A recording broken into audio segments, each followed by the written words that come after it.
Hello and good evening. My name's Adam, and welcome to the continuation of the Adult Open evening. So today we are joined by our hair and makeup artistry department. So they're going to be talking to you about their area and what you can do and how they can help you. If you have any questions at any point, feel free to drop them into the comments. We'll be going through the questions towards the end of the stream, but we will get to them. And if you're watching this on repeat and you've missed the actual live broadcast, you can still pop your questions into the comments and we will get back to you. So without further ado, I'm going to introduce you to Marisol and Cinzia from our makeup department. Hello, both of you. Hello. Evening. So okay. I'll come off and let both of you talk about your area. Okay. Thank you. Thank you. So, welcome to Hair and Media Makeup Artistry. So the courses that we deliver based on this area is the C5271 City and Guilds Level 2 Technical Certificate in Makeup Artistry, which is 1 year. That is predominantly a good beginner's course in makeup artistry, particularly ones who have never done this before or have lower level qualifications. We normally request for entry requirements, which are obviously on the website. If you click onto that course code, which we expect 90% sort of attendance list from your work or previous college course, at least a grade D or a grade 3 in maths and English, or a level 1. A good communication skills, because of the industry sector that we expect, and an art-based or creative-based portfolio, so you can determine how creative you are, really. So that's our level 2, and within the level 2 qualification, it tells you, gives you the fundamental skills as a makeup artist to working in the industry. We also do anatomy and physiology for skin and hair. We do mood boards, apply makeup, so basic makeup to avant-garde photographic makeup, hair artistry, so it gives you skills in those areas, and makeup creative artistry. So we do body painting, and sort of we introduce you to some scar work and casualty effects, so you have an idea and understanding about this sector. Okay. So level 3, once you've completed level 2, you will do level 3, which is a more advanced technical diploma in media makeup, which we do full body paints, so transferring images or drawings that you have from portfolios to the human body, to the body for yourself. So that's where your art skills need to be quite good. We also do a lot more hair work. We also do period work, so looking from sort of Egypt.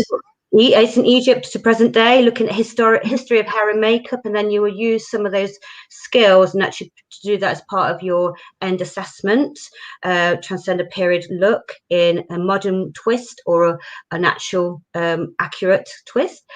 And then once you've completed level 3, which those entry requirements, obviously you have to have a level 2 qualification equivalent to the makeup artistry.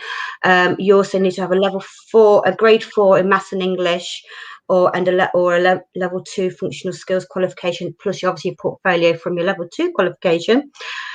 The progression rate from that, from doing your level 3, you can go to your foundation degree in artistic makeup and special effects, which is our De Montfort University degree level qualification, which is C0039. Now, so some of you adult learners might already have a level 3 qualification from previous courses if you're over 19, which is actually if you've done A levels, which are art-based, photography, ceramics, or sort of in the creative industries.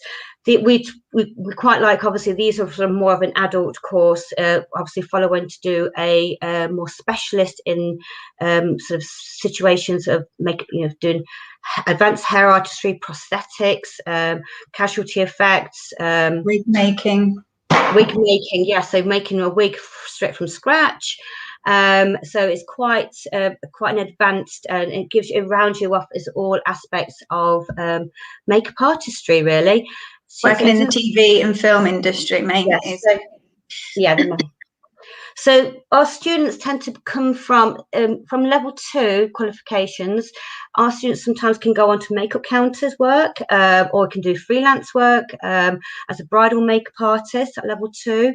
And then certainly at level 3, you can really do more fashion editorial, sort of photographic work, again, more of a freelance makeup artist. So some of our learners have gone to finish at level 3 and have actually been quite successful as a freelance makeup artist. But the ones that go on to the foundation degree, it's more of an advanced rounded off, because you do more prosthetics and mold making and the advanced work of, pastiche and wig making. So yeah, and it gives you a fundamental, because you also do visual communication, and you learn about the human body and disease, disorder and death. You have digital media skills, so you do photography, and you also look at how, as a freelance practitioner, do almost like a business plan for yourself. Okay. It's a bit more academic, isn't there? There's a bit more writing. More academic, yes. It's really, so those ones who want to gain a full degree. So you have the foundation degree is 2 years, and then you top up with obviously through DMU with us at Leicester College to do the professional practice in creative industry. So you can have a full BA honours degree. Some of our students have literally done the full 5 years with us, started from level 2 and gone all the way up to the BA honours degree at Leicester College. So gone all the way, done the full 5 years, and then progressed to work on Game of Thrones, working in theatre, working on TV, working as a very successful freelance makeup artist, becoming account managers for high-end makeup brands, for MAC, Illamasqua. Some of them have gone more photographic work, or have their own studios. It really depends on what industry. Made their own companies as well, haven't they? Yeah, sort of doing prosthetics, selling prosthetics and things like that. So yes. So basically, yeah, I think go on. So Adam, do you want? Yeah, sure, perfect. Thank you for that. That was very interesting. I think you've given a really good roundup of the whole concept for an adult learner there as well. And I can't believe someone has been on Game of Thrones. That's insane. That is actually insane. Yeah, managed to get work on that when it was on. Just shows the sort of level that you get to perform at with yourselves and your department. So we've just got some questions now that apply to that are more tailored for adult learners. So the first question is, it's going to pop up. There we go. Do you have adult classes only? Say someone's not sure whether they want to be in a class with younger students. How does that work in the department? Yeah. Do you want me to answer that one? Yeah. We generally don't have separate classes for adults, apart from the degree program, which is sort of 19 plus, and the lower level, so level 2 and 3, are mixed groups, but they are, more sort of focused on what they want to do. So we don't tend to have a problem with our mature learners attending those sessions. Yeah, they're normally the most committed as well, to be fair. I find the most committed or most focused, and they're actually quite an asset within the group as well, because they tend to aspire, the younger learners tend to look up to them and aspire a little bit more, and it just it's quite a nice balance having an adult learner within the group anyway. I suppose that dynamic also flip on the other side is, I suppose, the younger students have access to trends that an adult may have missed, because so the next question we've got is, what can you offer me as an adult learner that other colleges and online courses can't? So we have opportunities. We have lots of guest speakers. We have from industry. We're quite well connected with some industry links. We have lots of support and sort of empathy, and obviously the smaller classes as well. So you get more and more of a tailored support kind of thing. We offer flexibility to obviously some mothers. Some lessons are mostly started from 9:30 onwards. But yes, we're all very, very well established within makeup department. We've been running makeup courses for a number of years, over 20 years. So yeah, we're very experienced in this sort of sector, really. Perfect, thank you. The next question we've got is a bit more about previous adult learners. So I'm worried about returning to education. What have previous students or adult learners told you about their experience of enrolling to the college?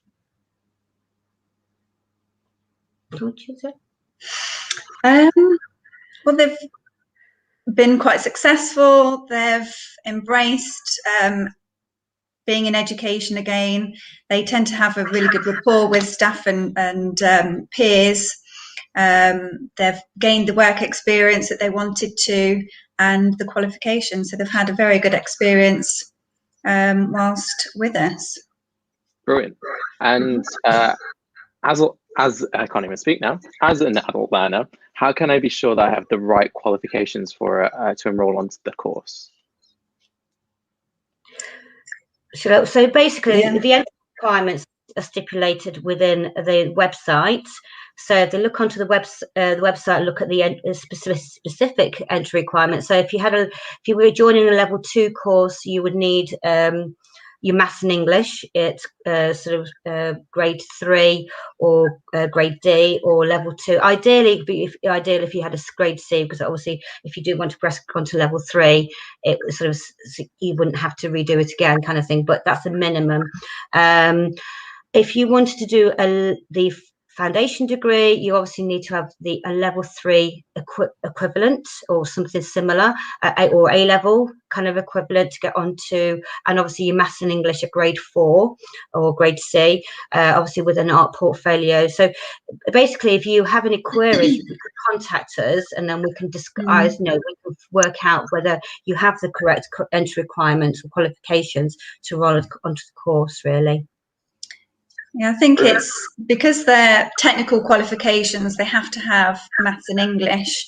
Level 2 technical qualification is equivalent to 4 GCSEs, and the level 3 is equivalent to an A level. So we need to have established that academic ability at the initial stages. And I know some people are a little bit worried perhaps about the art portfolio submission.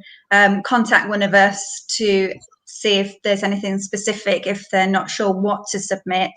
But if they have done any sort of textiles, media or artwork, then include it all, and we can see that. Great tip there. So I know you touched on this slightly earlier, but will there be any work experience available as part of the course?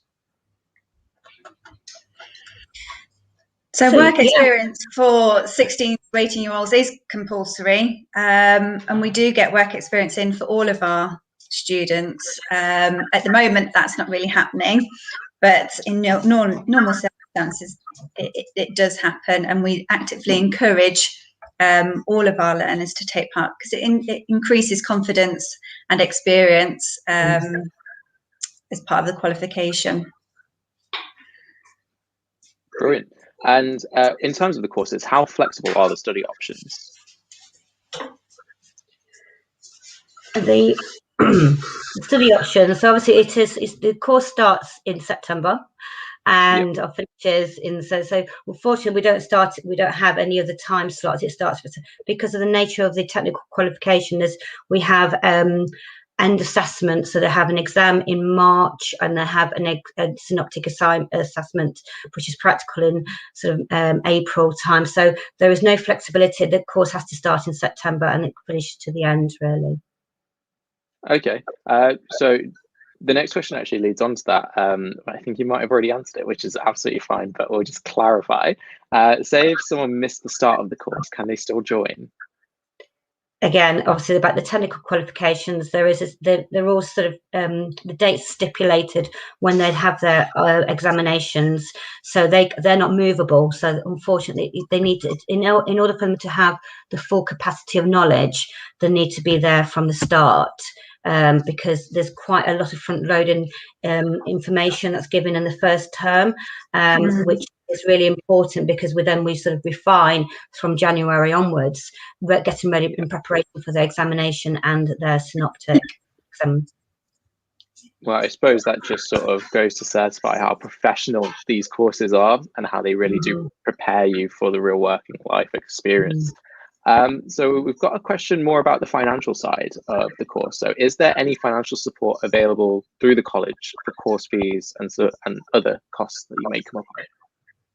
Okay, so for an older, mature adult learner, maybe they can apply for the advanced learner loan, I believe. So basically they can apply for a loan to get the course fees, and they pay installments, and I think they might be able to get some kit through that. Depends on what income is coming in, that kind of thing. So I think, but they need to go through welfare to clarify that. But there is a loan that there is available to do that. If they are applying for the foundation degree, which is the 19+ degree program, obviously you need to have a level 3 qualification or an A level. You would apply for the Student Finance England, which is obviously what you'd, again, to gain a loan to get you pay for your course fees and maintenance loans for your materials and that kind of thing. But you do need to apply through UCAS to make sure you get that, rather than through the college. Okay, cool. So the next question isn't actually written down because it's my question. Okay, good. On the with the actual course, obviously it was listed as hair and makeup artistry. What are the sort of split in terms of the learning on the hair side and the makeup side? It's 50-50, isn't it, Marisol? I would say to create total looks, you need to have the hair element, and lots of students don't realise that there's so much hair involved.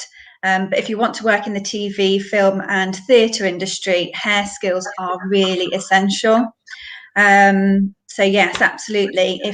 And sometimes it's the hardest thing to learn, because we're not used to doing our own hair all the time, but our makeup is. So yes, you learn all of that from shampooing, blow drying, styling, into period hairstyles, and contemporary bridal work and that sort of thing, with the makeup to create a complete look.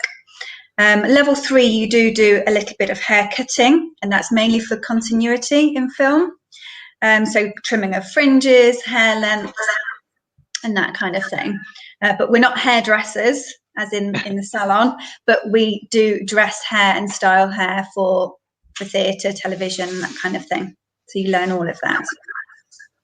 Brilliant, thank you. I was just curious because I was thinking about it in my head as you're doing your presentation, and I was like, I need to ask that. Yeah, and also, I mean, it is probably about 7% practical to 30% theory based. So there is a little bit of theory and research, which is essential again as a makeup artist to really understand the theme or the project that you're doing.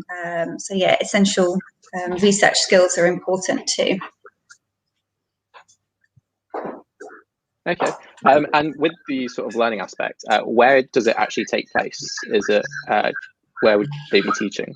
Would you be teaching? Sorry. We were actually based at Freeman's Park campus, so we have a whole department. We have 3 makeup studios that we have, and they're very fully equipped and are really good, well-resourced equipment and materials. So that's at Freeman's Park campus as a main thing. If you go on to the foundation degree, we actually split between Freeman's Park campus and St Margaret's campus, because there's some elements of the modules that occur on that course, like photography, ceramics, and some historical theory kind of thing, are actually based at St Margaret's campus because of the actual resources they have over there. So we fully utilise all our sectors for them to have the best experience, kind of thing. So that's specialist areas, isn't it? Areas, yeah. So level 2, level 3 is based at Freeman's Park campus in the hair and beauty departments, but we have our own separate makeup studios. But the foundation degree is between 2 campuses. Perfect, thank you. That actually wraps us up quite nicely to finish. So thank you both for joining me on this. If you are interested in the hair and makeup artistry courses, like Marisol and Cynthia said, you need to apply early and make sure you're on it from the start. So you can check that out on our website. If you do want any more information, if you've got questions about your portfolio or that sort of aspect of the application, please do get in touch, and Marisol and Cynthia can help you out there.